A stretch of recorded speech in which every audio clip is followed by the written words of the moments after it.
How do I draw? Now, I'm making this video to explain how I do this, and this is individual to me, and there's no right or wrong answer here.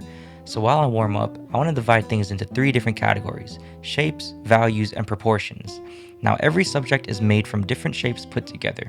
So what's going through my head here is that I'm making big shapes and then making smaller shapes on top of that. Her sleeve, torso, and flowy dress here are big shapes, while things like her hand, neckline, and ruffles in her dress are small shapes. Now, going forward, shapes do not mean anything unless we have values with them.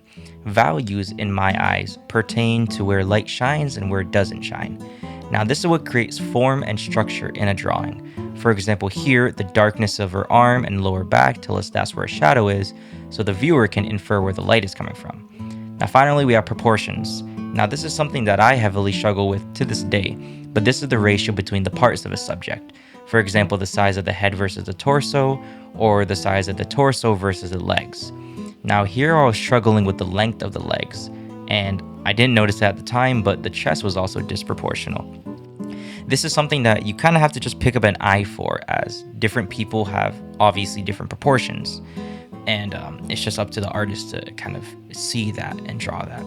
Now, each drawing consists of these 3 aspects, and here I was doing a 5-minute study to really focus in on them. Now, this drawing was especially difficult for me because the subject was in a pose I've never drawn before, and it immediately brought me back to the same categories I spoke about earlier. I kept experimenting with the proportions and the shapes, but I realized simple trial and error would take too long, and I had to trace the subject to see where I was going wrong. And that is okay in my opinion, as when you are learning from a subject, things are new and unfamiliar.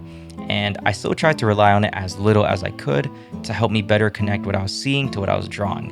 And that way, I'm still improving and tracing in a productive manner.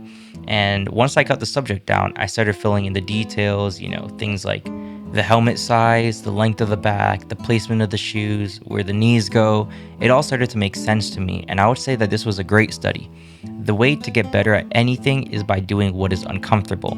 So then, once I got the rifle out of the way, I started making more smaller adjustments, but this wasn't really a finished product to me until I tried doing it myself. So then I tried again. I used what I learned from the study and applied it to the drawing with the same subject. This time, my eyes picked up on the proportions and shapes that I was getting wrong, and I felt a lot more confident in my drawing. This confidence shift was enough for me to get through the drawing, and I didn't include the harsh shading in the first drawing, but I'm doing it here. This is my way of trying to say that you're never really bad at something until you practice it. Now, drawing is something that I had to spend years on to get to where I'm at, and I'm definitely not where I want to be, but with every time I draw, I get a tiny, tiny bit better.